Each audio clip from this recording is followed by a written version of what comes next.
সবচেয়ে অদ্ভুত আর আকর্ষণীয় এক শহর। আবাসিক ভবনের মধ্য দিয়ে ট্রেন চলছে। ভবনের ছাদে আছে একটি পেট্রোল পাম্প। আকাশচুম্বী রাস্তায় চলে বাস। আছে নদীতে ভাসমান রেস্টুরেন্ট। এখানে বিশ্বের সবচেয়ে গভীরতম সাবওয়ে সিস্টেম রয়েছে। এমনকি এতে গাড়ির লিফটও আছে। এখানে গাড়ি চালানো যেন একটা চ্যালেঞ্জ। রাস্তাঘাট এতটা জটিল যে আপনি ভুল করে কোনো গ্যারেজে ঢুকে পড়তে পারেন, কারণ এই গ্যারেজগুলো একসময় বিমান হামলার আশ্রয়স্থল ছিল। এটি চীনের রাজধানী চংকিং, যেখানে জাপানিরা বোমা হামলা চালাচ্ছে। দ্বিতীয় বিশ্বযুদ্ধের সময় চংকিং চীনের অস্থায়ী রাজধানী হিসেবে কাজ করেছিল। জাপানি বাহিনী প্রচণ্ড বোমাবর্ষণ করেছিল। সিভিলিয়ানদের রক্ষার জন্য শহরের পাহাড়ি অঞ্চলে একটি বিশাল এয়ার রেড শেল্টার নেটওয়ার্ক খনন করা হয়েছিল। আজ এই আশ্রয় কেন্দ্রগুলোর অনেকগুলোই গভীর ভূগর্ভস্থ পার্কিং গ্যারেজ বানানো হয়েছে। শহরটি বিস্ময়পূর্ণ। যেমন একটা রেস্টুরেন্ট আছে যেখানে একটা রোবট মেয়ে খাবার পরিবেশন করে। সে কি সত্যিকারের মানুষ নাকি রোবট, জানতে শেষ পর্যন্ত অপেক্ষা করুন। চংকিং এ স্বাগতম। এটি সত্যিকারের সাইবারপাঙ্ক শহর, যার নাম বেশিরভাগ মানুষই কখনো শুনেইনি। এক বিশাল শহর। আমার পেছনে আছে একটা সেতু, আর ওই দিকটা একটা শপিং মল। চংকিং এর জনসংখ্যা 3,20,00,000। আপনি হয়তো প্রথমেই নাম শুনেছেন। গ্রামীণ এলাকা সহ এর জনসংখ্যা 3,20,00,000। তাই এটি টোকিও, দিল্লি, সাংহাই অথবা সাও পাওলো শহরগুলির মতো নয়, কিন্তু আয়তনের দিক থেকে এটি বিশ্বের বৃহত্তম শহরগুলির অন্যতম একটি। আমরা শহরটি এক্সপ্লোর করব আর আপনাদের দেখাবো কেন এটি এক অদ্ভুত শহর। চংকিং অসম পাহাড়ি ভূখণ্ডের উপর নির্মিত। যেমন এখানে দেখুন, চারপাশে তাকালে মনে হবে বিল্ডিং, ঘরবাড়ি আর দোকানগুলো সব একই স্তরে। মনে হচ্ছে যেন আমরা নিচ তলায় আছি, কিন্তু আসলে আমরা 22 তলায় আছি। মাটির উপর যেন সম্পূর্ণ অন্য এক পৃথিবী। বিশ্বের মেগাসিটিগুলোর মধ্যে এক লুকায়িত রত্ন, যাকে বলে 5D শহর। এখানের মরিচ বেশ বিখ্যাত। হটপট এটি অন্যতম সস্তা শহর। রাতে এটি সাইবার পাঙ্ক শহরে পরিণত হয়। এই হলো চংকিং।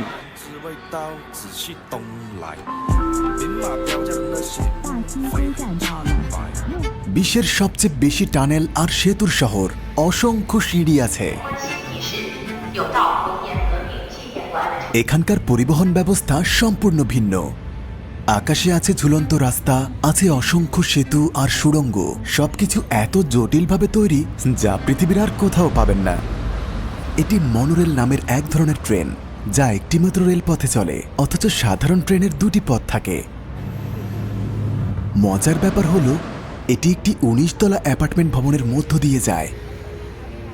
শহরের চ্যালেঞ্জিং ভৌগোলিক অবস্থানের কারণে এটি ছিল একটি চমৎকার সমাধান।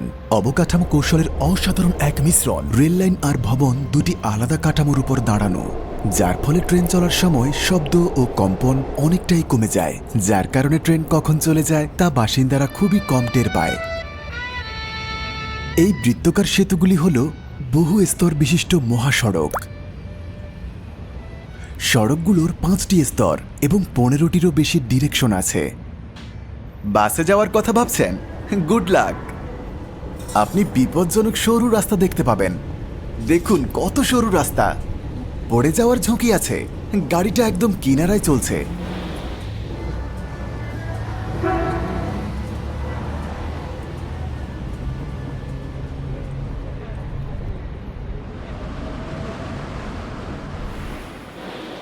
আমরা এখন গ্যাস নিতে এসেছি, কিন্তু এটা স্বাভাবিক কোনো গ্যাস স্টেশন নয়। এটি ভূগর্ভস্থ স্টেশন। মনে হচ্ছে আমরা নিচতলায় আছি, কিন্তু আমরা আসলে আছি 5ম তলায়। এটা আসলে পৃথিবীর সবচেয়ে অদ্ভুত গ্যাস স্টেশন। যাওয়া যাক।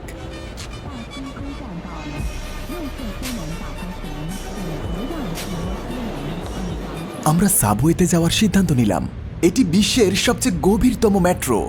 দেখুন, মাটির নিচে আছে আরো 141 মিটার। আমরা 860 স্টেপ নিচে নামব।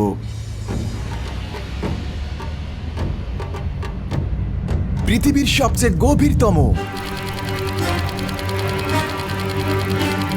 এটি রাশিয়ার গভীরতম মেট্রো স্টেশনের চেয়েও গভীর। এইটা এখনো শেষ হয়নি।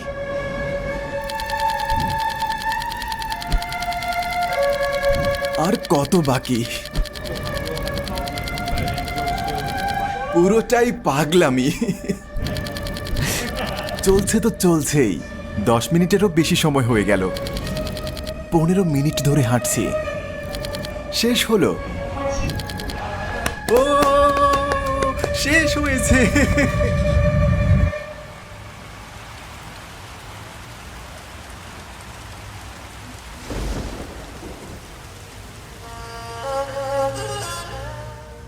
চংকিং দক্ষিণ পশ্চিম চীনের একটি প্রধান শিল্প ও সরবরাহ কেন্দ্র।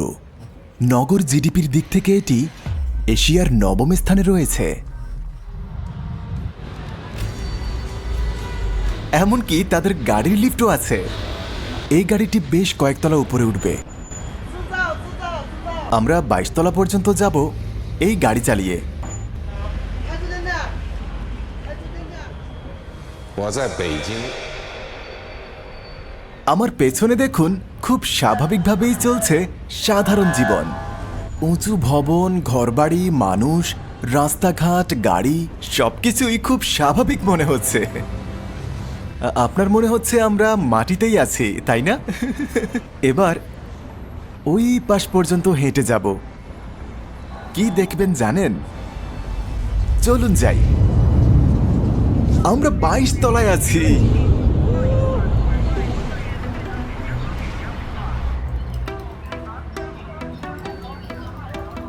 এই বিল্ডিংগুলো দেখুন, সবগুলোই 22 তলার উপরে নির্মিত হয়েছে। আপনি বুঝতেই পারবেন না যে মাটির প্রকৃত স্তর কোথায়। সত্যি কনফিউজিং।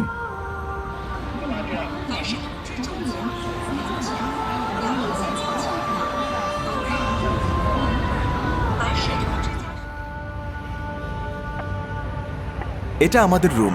আজ রাতে এখানেই থাকবো। আর এটাই ভিউ।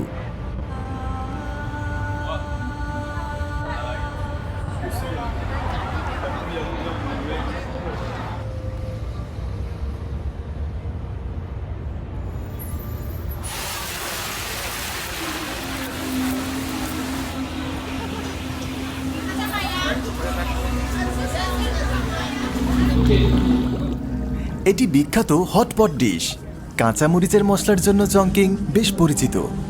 আমরা চংকিং এর একটি হালাল রেস্টুরেন্টে খেতে এসেছি। এটি খাবার রান্নার খুব জনপ্রিয় পদ্ধতি। দেখুন কিভাবে মরিচ মেশাচ্ছে। তারা এভাবেই মাংস আর মাছ পরিবেশন করে, আর প্রায় পুরো শহরই এভাবে খায়। একে হটপট বলা হয়। তারা কেবল খাবারেই মরিচ ব্যবহার করে না।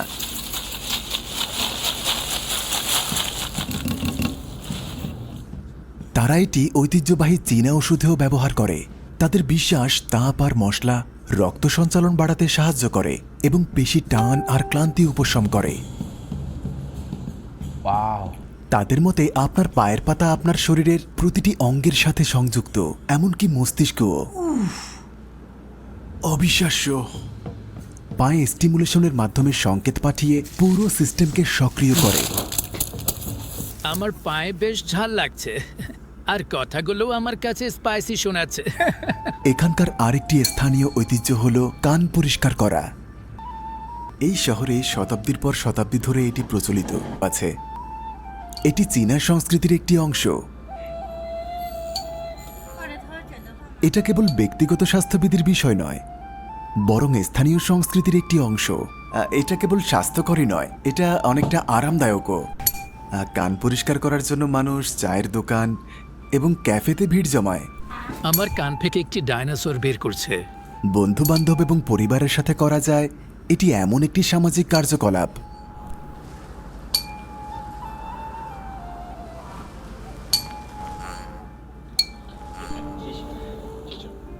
তারা আসল পরিষ্কার শুরু করার আগে আপনার কান ম্যাসাজ করবে। শহর জুড়েই আপনি এরকম জায়গা পাবেন।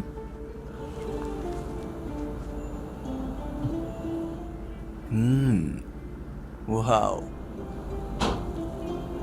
এটি আপনাকে রিল্যাক্স করায়।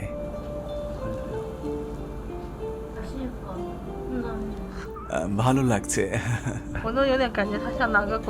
বেশিরভাগ মানুষ বছরে এটি একবার করে, কিন্তু অনেকেই মাসে এটি 3বারও করে থাকে। সে বলছে আমি নাকি এখন সাংহাইয়ের সব মানুষের কথা শুনতে পাবো। তারপর আমরা একটি রোবট মেয়ে দেখতে গেলাম।哎，你过来，鬼店在路上，不要催我呢。好好，捶你一下咋的？哎呀呀， আমি বললাম তাড়াতাড়ি করো আর সে বলল আমাকে এটা বলা বন্ধ করো। ও পৃথিবী ভয়ানক হয়ে উঠছে। আমরা কোথায়?我也，谢谢你慢一点，要打我脸呢。哦， দারুণ দারুণ। তার বয়স কত?我已经加入人类世界3个月。 ওর বয়স 3 বছর। 3 বছর? ওয়াও, পরিচিত হয়ে ভালো লাগলো। 好呀， সে হ্যালো বলছে, হ্যান্ডশেক করো। আস্তে আস্তে আস্তে। ও আল্লাহ। তার কি কোনো ফিলিংস আছে? তার কি প্রেমে পড়া সম্ভব? 我只有发动机，我没有心呢。 সে বলল আমার হৃদয় নেই, আমার শুধু আছে। ও ও, তার ব্যাটারি দরকার, চার্জ করো। 我的心脏呢？ সে বলল এটা আমার হৃদয়। তাই বলো, আমি ভেবেছি চার্জ লাগবে। 拜拜。 মানুষের যুগ শেষ। সত্যিই শেষ জো।没有，这大姐错了。可以，可以。 আমরা বিশ্বে এক বিরাট পরিবর্তন দেখছি। 舒克兰， ধন্যবাদ। রোবটটি আসল নয়, এটা এক সত্যিকারের মেয়ে যে রোবট সেজেছিল, কিন্তু চীনে সত্যিকারের রোবটে ভরে গেছে, আর তা পরবর্তী পর্বে দেখতে পাবেন। চ্যানেলটি সাবস্ক্রাইব করে পাশেই থাকুন। এটাই চীন, এটাই আসল চীন যা আমরা এক্সপ্লোর করব। আমরা মাত্র 5 বছর ধরে চীন থেকে দূরে আছি, কিন্তু এটা 50 বছরের মতো মনে হচ্ছে। অনেক কিছু বদলে গেছে।